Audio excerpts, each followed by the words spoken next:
소아문제관리치유원에서 연구부장을 역임하셨고 이후에 강원랜드 중독관리센터장을 역임하신 이후에 최근에 은퇴를 하셨습니다. 그래서 마음고요 심리상담센터라고 하는 너무 아름다운 센터를 하셨고요.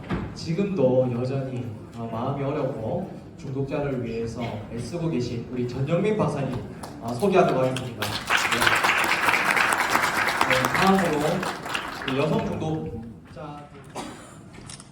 네, 반갑습니다. 전영민입니다. 훌륭한 강의 잘 들었고요. 저도 한 20-30년 전에 제가 근무했던 곳이 서울시립 은평병원이었습니다. 지금은 마약류 환자도 안 받고 있다라고 얘기하더라고요. 근데 제가 그때 임상심의사로 있을 때는 주로 공주치료감호소 아니면은 서울에 있는 은평병원으로 대부분 유명하신 분들은 또 이 은평병원으로 많이 왔습니다. 그래서 제가 그때 대학원 시절부터 제가 근무를 했었는데 그때 병원에 있어 입원 상황에서 있다 보니까 그분들의 어떤 사회에서의 어떤 생활들 이런 것들이 참 부족했다. 여러분들도 이제 앞으로 가게 되면 선생님도 그렇지만 기관에 있을 때하고 지역사회에 있을 때하고 환자의 모습들이 너무나도 다르다. 그런데 병원에 있는 우리 정신과 의사들이나 임상심의사들은 항상 그 중독자의 가장 악화된 모습만 보게 되니까 늘 부정적인 경향이 굉장히 강했다 이런 생각을 했었습니다. 늘 그분들이 재발해가지고 오는 모습만 보니까 중독은 치료 안 되는 것 같다. 참 답답했었죠. 저도 임상심리사로서 치료한다고 나름대로 했는데 한 2달 있으면 다시 오고 다시 오고 그럼 내가 역할이 뭔가. 그때 내가 좌절을 느껴서 아마 그때 그때는 시립 공무원이었을 겁니다. 그때 그렇게 되고 있으면 공무원 연금도 받고 좋았을 건데 그때 답답해가지고 뛰쳐나온 게 이제 그때부터 광야를 뛰어놀기 시작해가지고 늘 센터 만들고 유지하고 또 다른 센터 만들고 평생을 그려오다가 지금까지 여기 온 것 같아요. 근데 그거는 또 흥미로운 재미있는 여행이었어요. 왜냐하면은 중독자분들을 사회에서 만났을 때는 굉장히 다르다는 거예요. 희망을 보기 시작했다는 거죠. 그분들이 변해가는 모습을 보면서 그게 저한테는 굉장히 인상적이었어요. 그때 처음 갔는데 알코올 한국음주문화연구센터 일산에 있죠. 카퍼병원 그리고 이거하고 좀 연결되는데 그때는 남성 거주 치료 시설을 만들려고 했는데 참 어려웠어요. 왜냐하면 민비현상 때문에 지역에서 못 들어오게 했단 말이에요. 그래서 몰래 집을 사가지고 2층 집을 사가지고 들어가가지고 이렇게 TC 개념으로 운영을 했는데 그리고 이렇게 하면서 지역 주민들한테 이렇게 다가가서 민비현상을 없앴던 기억이 나요. 지금 이 문제하고 여성들이 어디로 갈 것이냐 참 함께 고민해야 될 부분이거든요. 지금 답답한 게 이거예요. 교도소에서 이렇게 교육을 잘 시켜가지고 또 해독을 해서 그야말로 마약을 쫙 몸에서 빼냈는데 정신적으로는 아직도 사실은 제가 인터넷에서도 그런 글이 올라오더라고요. 중독성이 가장 강한 게 뭐냐 순서대로 좀 나야 되나 어떻게 대학원에 교수님도 좀 숙제 좀 그런 거 좀 내주지 마세요. 처음 지식인에다가 숙제 자기들 난리가 나요. 그래서 나도 이제 어쩔 수 없이 한번 답변을 주는데 그 마약이 가장 강하죠. 생활 자체가 완전히 무너져 있고 그래서 이분들은 그냥 지역센터의 상담센터로 할 수가 없어요. 또 알코올도 약간 그런 게 있어요. 생활 자체가 무너지기 때문에 습관이 무너지기 때문에 그래서 이분들은 교도소에서 나오면 정말 거주치료시설에서 24시간 생각과 행동 모든 행동들이 재학습이 되어야 그나마 살아갈 수 있는 그런 게 되는데 받아줄 곳이 없잖아요. 어디에도 안 받아줘요. 그래서 지금 대통령이 이렇게 명령을 했는데도 공무원들은 지금 한 16만이 하고 있고 거주시설 한 곳이 이제 만들어진다는 소식은 들리지를 않아요. 그럼 이분들이 또 지역사회에 나오면 또 재발해 있더라고. 이거 어떡하고요. 재범률이 높다 그러는데 그런 거 생각하면 재범률 높은 것도 아니죠. 100%가 나와야 되는데 그런데도 33% 나오니까 다행스럽다.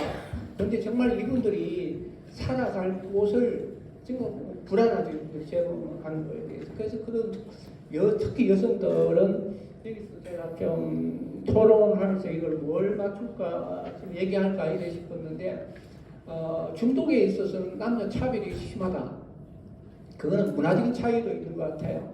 그래서 여기 보면은 제가 이제 마지막으로 있었던 데가 강원랜드 카지노 정선이거든요. 거기에 20년 전부터 그쪽에 왔다가 그때 소몰 카지노 처음 카지노 열었을 때 열광이었죠. 그 사국이 완전히 그 도박자로 완전히 꽉 차가지고 난리가 났었던 그 시절이었어요. 그래서 관광차 시골에서 그때 20년 전만 해도요, 시골에서 1년 동안 개 모아가지고 마을 주민들이 전부 관광차를 가지고 그렇게 들렀던 그런 시절이었어요.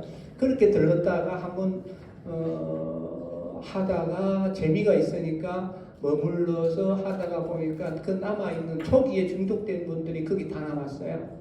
그런 분들이 한 10년 전까지만 해도 그때 되게 정확하게 추계를 못해요. 한 300명 정도가 됐을 거예요. 지금은 한 150명 내지 100명 정도 남아있고요. 근데 그 중에 여성분들이 굉장히 많다는 거죠. 통계도 제가 잡아봤는데요. 여성분들이 한 38% 내지 44%예요. 근데 카지노 유용주의 그 여성 비율은 한 20% 내지 30%밖에 안 돼요. 근데 이렇게 그게 체류자로 장기 체류자로 나온 사람은 그보다 10%가 더 많다는 이 통계가 왜 나왔느냐? 같은 중독이 되어도요, 남자들은 뻔뻔하게 집으로 고향으로 돌아가요. 근데 여성분들은 못 갑니다. 도박 중독 때문에 자식한테 부끄럽고 동네에 부끄러워서 못 가요. 이런 게 도박만 있을 것이냐? 아니랄 것이 마약은 더 하겠죠, 이거는.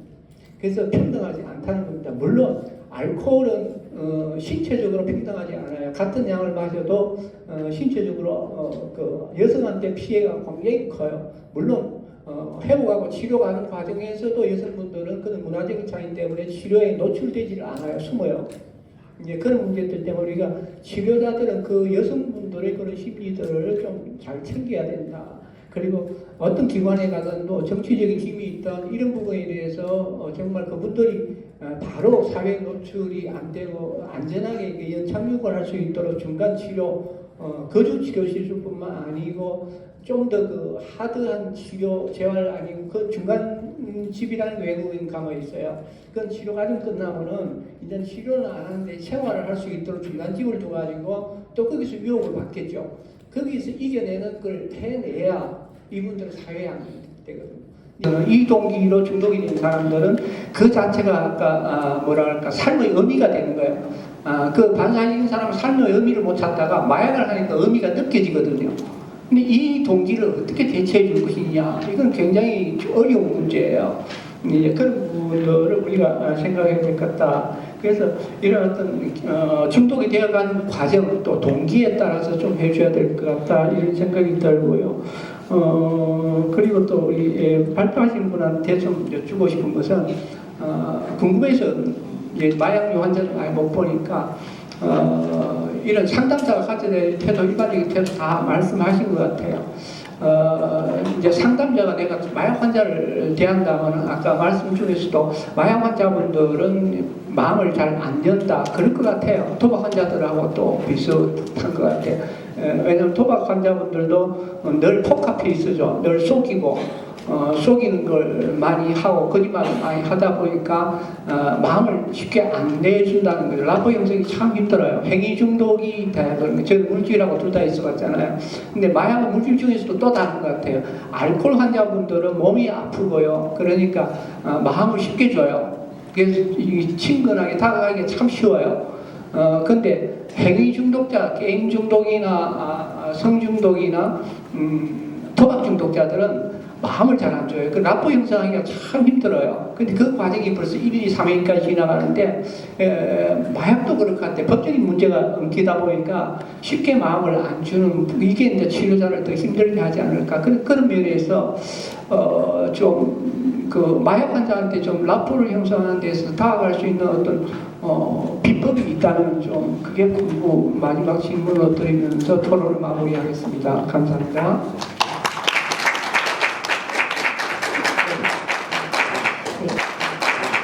지금 말씀해 주신 것처럼 마약류 사범들은 굉장히 의심들이 많아요. 왜냐하면 본인의 사건이 범죄화되고 범법화되는 그런 부분들이 있다 보니까 저희가 막 용어 같은 것은 쭈라 이런 얘기를 혹시 들어보셨나 모르겠습니다.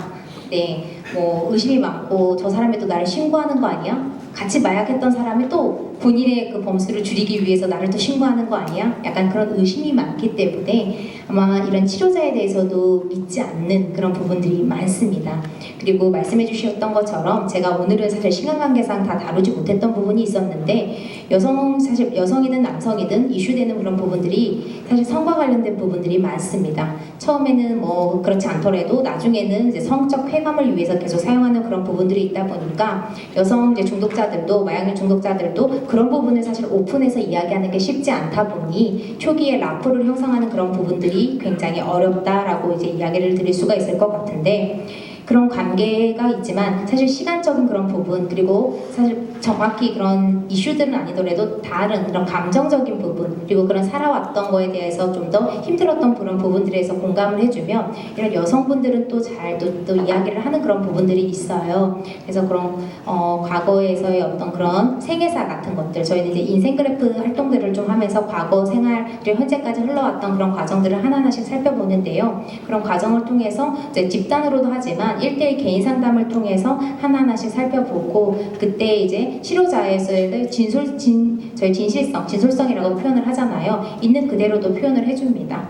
정말 속상했겠다라든지 그런 그대로 이제 표현을 해주다 보면 그런 거를 최근에 경험해 본 적이 없기 때문에 그렇게 들어봤던 경험이 좀 드물기 때문에 그런 거 하나에도 굉장히 마음을 또 여는 게 또 마약류 사범입니다. 그렇기 때문에 좀 더 진솔하게 좀 다가간다면 시간적인 그런 부분이 좀 더 있다면 나중에는 오히려 의심을 더 풀고 사실 나중에는 제가 이런 얘기를 많이 들어요. 어떤 사범들이 가장 좋아? 라는 얘기들을 많이 듣는데 나중에는 하고 나면 저 가장 또 정이 가는 게 또 마약류 사범입니다.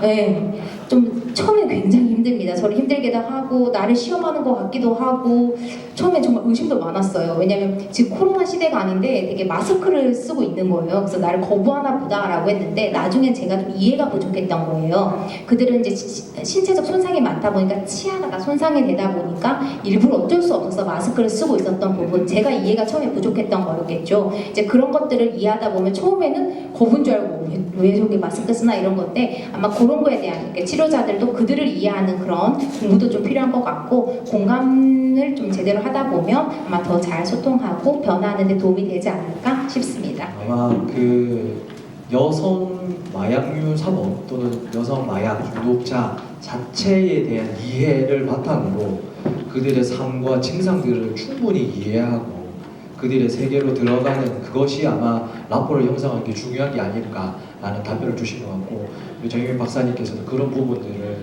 질문해 주셨던 것 같습니다. 유수정 센터장님. 최근 마약 사용자 트렌드 키워드가 있어요. 키워드가 여성 20대, 높은 경제적 환경 수준, 청소년 시기 사용 시작하고 인터넷을 통한 구입을 하고 젊은 층 마약류 사용자 질병 인식이 취약하다.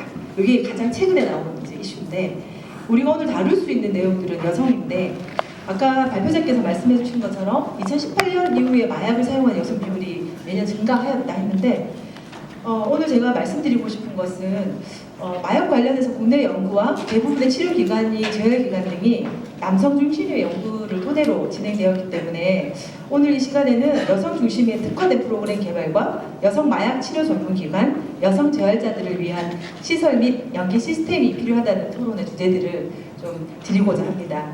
아까 마약의 동기를 말씀드렸는데 연구 결과들을 찾아보니까 배우자 또는 남성 파트너의 권유에 약물을 시작하는 경우가 많고 또 관계 단절이나 관계 갈등을 피하기 위해서 약물을 계속 한다는 연구 결과가 있습니다.